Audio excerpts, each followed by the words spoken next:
Welcome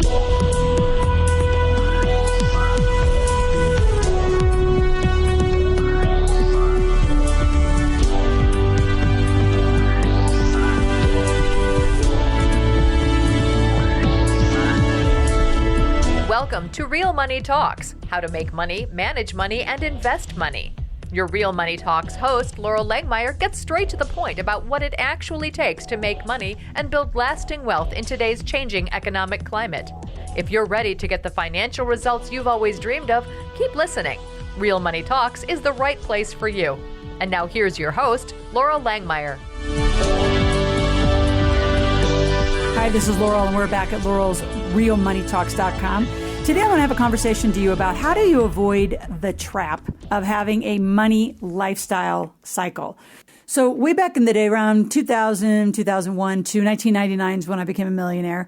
I just got more and more involved, and I was asked more and more about how I became a millionaire so quickly. And I said, well, the one word I know is I sequence. And as I really studied the system of becoming a millionaire, I realized there is only one system. You learn to make money. You learn to keep it through tax planning and proper corporate structure and trusts, insurance. And you learn to invest it, not on Wall Street, off Wall Street for double-digit returns. So what I really then coined were these phrases of, most people that follow the occupational conversation of, get a job, maximize your 401k, park your money in the market, hope it all works out. Those people live in what I call a lifestyle cycle. Their whole life is designed to have a lifestyle and a life cycle that sounds like this. You go through school to go to college, to find the love of your life, or at least some version of that, to get your, during that time, you get your first car, you get your first apartment, then you might get married, then you might get your first house, then you might get your first kids, then you might end up in a divorce, and then you might get married again, and now you have a blended family, and then your parents, one of them gets sick, or somebody in the family gets sick, and they need you to borrow money and like land, and then you get into a business partnership with some interesting person because you don't know how to do it, and it all falls apart, and on it goes, and you can't wait for the day you get to retire. And retirement, by definition, is an agricultural word that means to put cattle to pasture to die, and therein lies your life. And there's the cycle of it, and there's the trend of it. Or you choose to have it completely different. See, it's shocking to me how many people are such sheep and just follow along that drudged little path and hope to God it's all going to work out. And then really, really pissed off when it doesn't. And victims. Like, man, there's a whole group of people from our past community. They're such victims. It's like, get over it. 2008 happened to every one of us. Every one of us got hurt, me included, probably more than most because I was invested heavily. And yeah, I got out of a lot of stuff very quickly, and I'm pretty smart, and I know how to sell off quickly. But man, if you just stood around and said, oh, the whole world's happening to me, then just stay in your tiny little job, in your tiny little life, and don't get into debt, which means don't overlive, and pay attention to your lifestyle and your life cycle. See, the problem with that whole model, and if you want to go grab a pen and paper, is that most people, if you look at a P&L and a balance sheet, most people are focused on their expenses per month and their liability overall. How much money do I owe?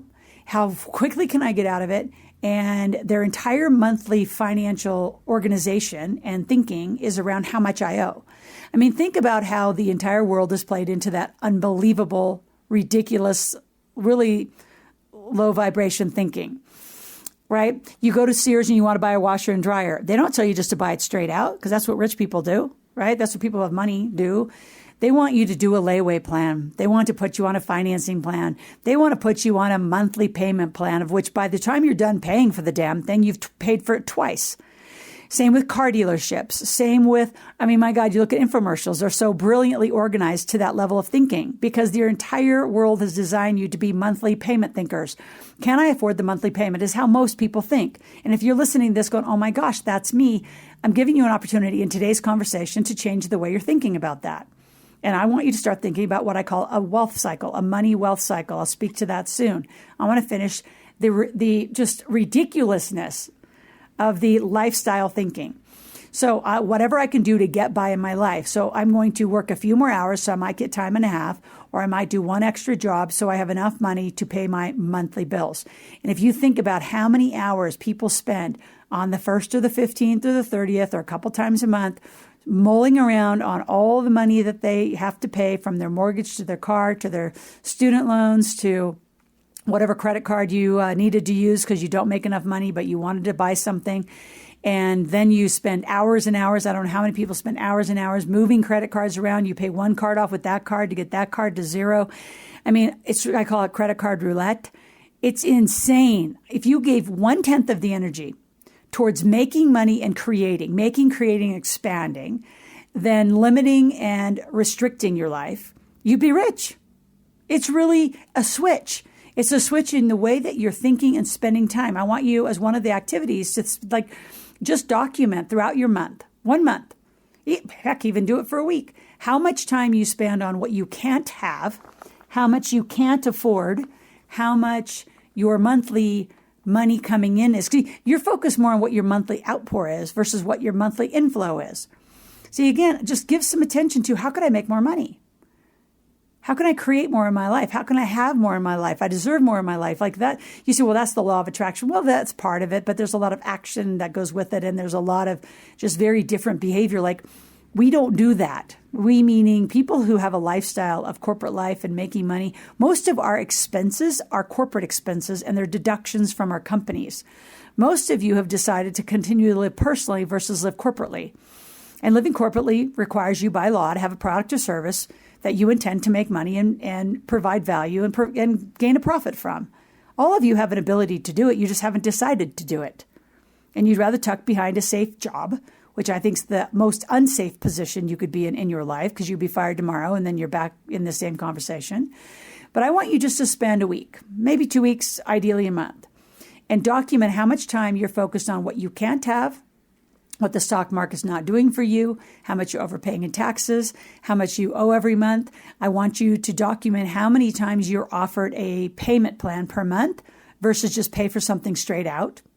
Like, do you know how much easier it is, what a great tax deduction it is to just pay for a vehicle straight up than do a monthly payment?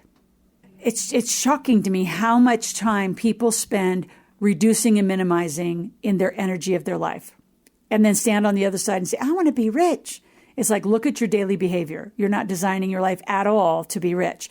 Now, what I want to orient you to is what I call the wealth cycle view of the world and how corporate people live.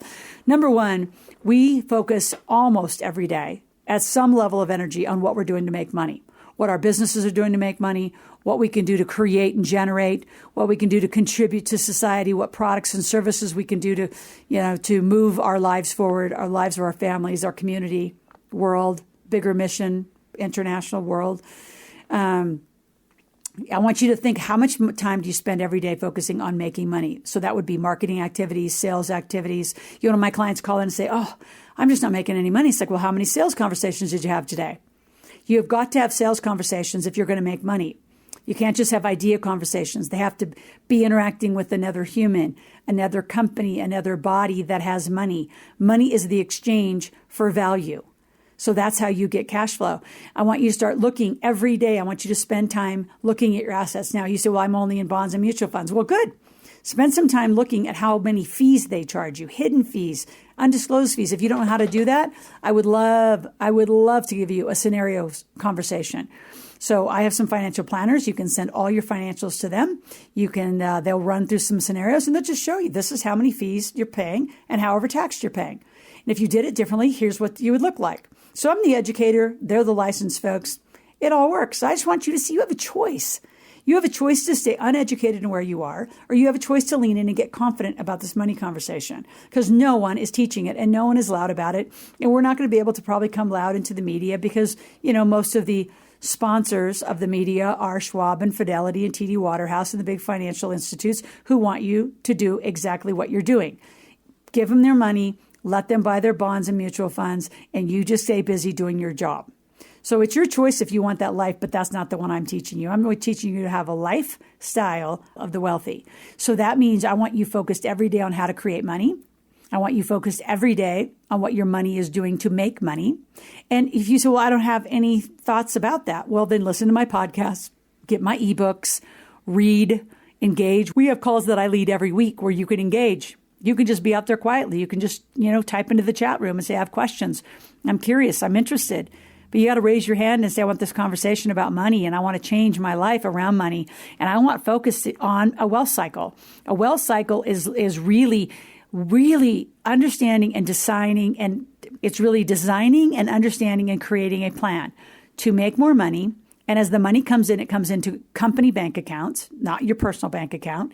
And then it's very strategically designed and chosen by you where you're going to put your money. You're going to buy a gas and oil well this month. You're going to buy a piece of real estate next month. You're going to buy part of a franchise next month. Like, design an asset portfolio that in the next year, 2, 3, 5 years, you become a millionaire and you know where your money is and you decided how you wanted to place it. Then as that money's placed for passive income, it comes back up for you to reinvest. So you have active income, which is your entrepreneurial venture, to passive income, which are your investments, and you spend your time, energy, and focus in that side of your life, on income and assets, not on liability and expenses. Now, it's not that I'm asking you to ignore it at all. I'm asking you and having you notice how much time you've spent on one side, your lifestyle cycle, and how little time you've spent on developing wealth and being in a wealth conversation and being in a smart conversation. Now, to top this off, I'm going to talk about debt. And I talk about debt a lot. See, a lot of you think debt's bad. And again, the occupational conversation has you not be in debt. Why? Debt is leverage. Debt is just a cost of money. Like, you could have a mortgage for 3%. Why would you pay off a mortgage? Let's just say through our education and our teaching and being around, we help show you how to make an extra $100,000. Why would you take that $100,000 and pay off a 3% cost of money when you could take $100,000 and invest, right? Look at the assets. I'd make it and continue to have it be an asset that actually produces 10, 12%. Right? Now, those choices are going to be yours and how you want to do it, but it's a cost of money. Why would you pay off what you've been told is bad debt when you go leverage and create good debt?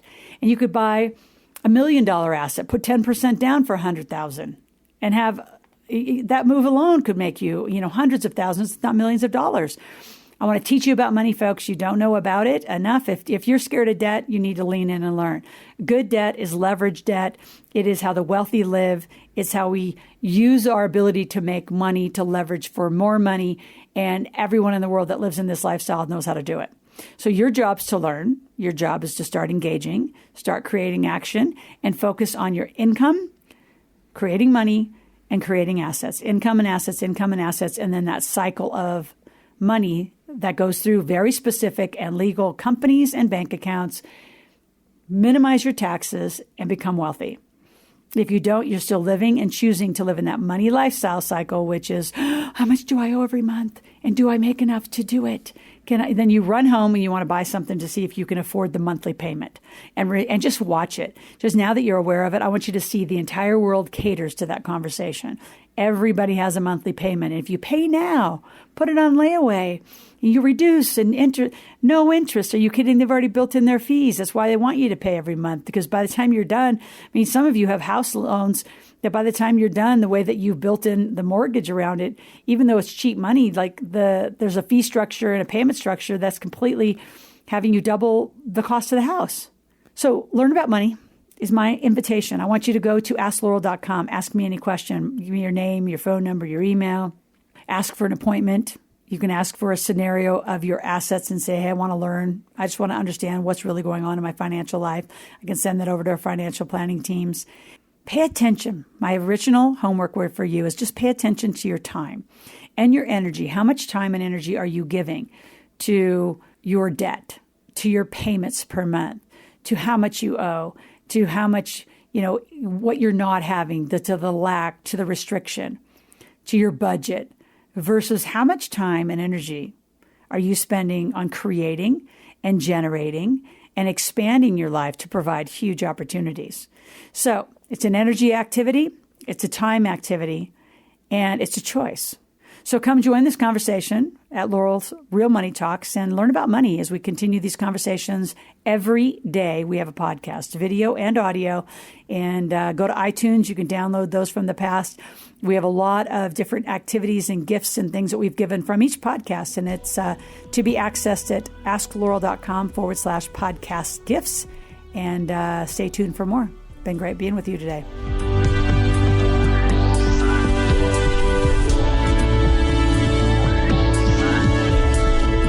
Thank you for joining Laurel for this segment of Real Money Talks, how to make money, manage money, and invest money. To continue this new conversation and to find free resources to support your wealth creation, visit AskLaurel.com/podcast gifts. That's AskLoral.com/podcast gifts. Thanks for listening and join us again soon. New episodes are released every week.